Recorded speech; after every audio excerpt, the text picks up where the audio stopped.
Hello, everyone. Today I'll show you how to make a smooth color transition in Unity. Let's get started.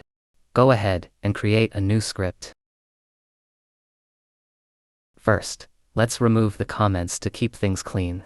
Then, we'll create a public array of colors and a duration variable to control how long each color transition takes.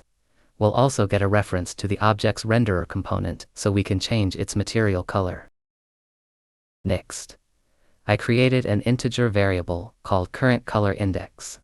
This will help us keep track of which color we're currently on in the array. It basically tells the script which color we're transitioning from.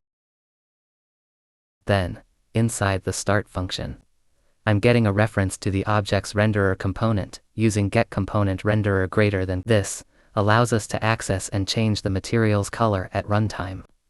I also set the initial color of the material to the first color in the array, so we start with a visible color before the transition begins. Now inside the update method, we're gradually increasing the value of a float called t.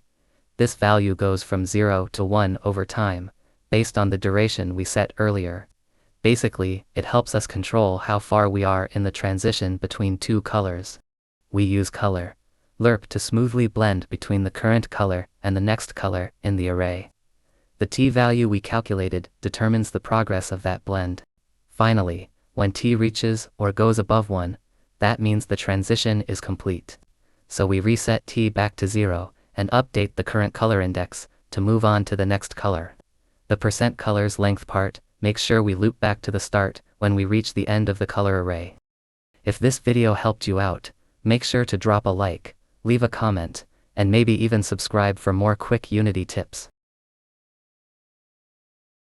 Alright, let's test it out and see how it looks in action. Let's drag and drop our script onto the object we want to change colors. Thanks for watching, and see you in the next video.